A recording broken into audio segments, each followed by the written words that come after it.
ఒక తల్లి తన 10 ఏళ్ల కూతురికి అన్నం పెట్టే ప్రతిసారి ఒక కిటికీ దగ్గర కూర్చోబెట్టి పెట్టేదంట. ఆ కిటికీ బయట వరి పొలాలుండేవి.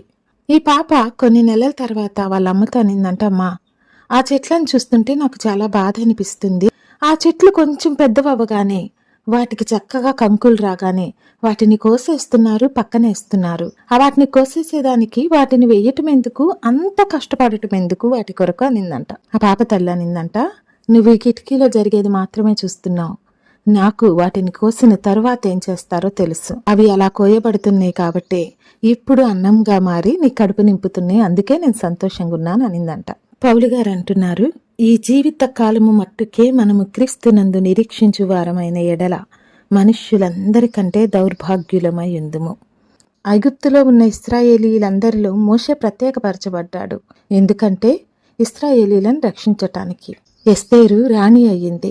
ఎందుకంటే యూదుల మీదకి రాబోతున్న ఉగ్రతను తప్పించటానికి.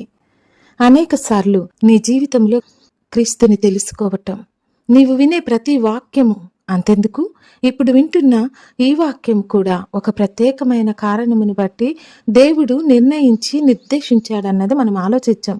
మన జీవితం ఏదో గాలికి జరిగిపోతున్నట్టు మన ఆలోచన ఉంటుంది. కానీ ఎప్పుడైతే మనము ఈ జీవిత కాలము మట్టుకే కాదు, ఆ తర్వాత ఉన్న జీవితాన్ని బట్టి కూడా ఇక్కడ నా జీవితము ప్లాన్ చేయబడుతుంది అన్న సత్యాన్ని ఎరుగుతామో, మన జీవితంలోని ప్రతి నిమిషము ప్రతి క్షణము మనకి ఎంత ప్రాముఖ్యమైనదో తెలుస్తుంది. దేవుడు నన్ను చేశాడంటే ఆయన ఖచ్చితంగా నా జీవితం పట్ల ఒక నిర్ణయం కలిగి ఉన్నాడు. నేను ఆయన్ను ఎరిగానంటే ఖచ్చితంగా నా జీవితం పట్ల ఒక నిర్ణయం ఉందని తెలుసుకుని ఆయన చిత్త ప్రకారం నడవటానికి ఇష్టపడదామా? ఆలోచించు.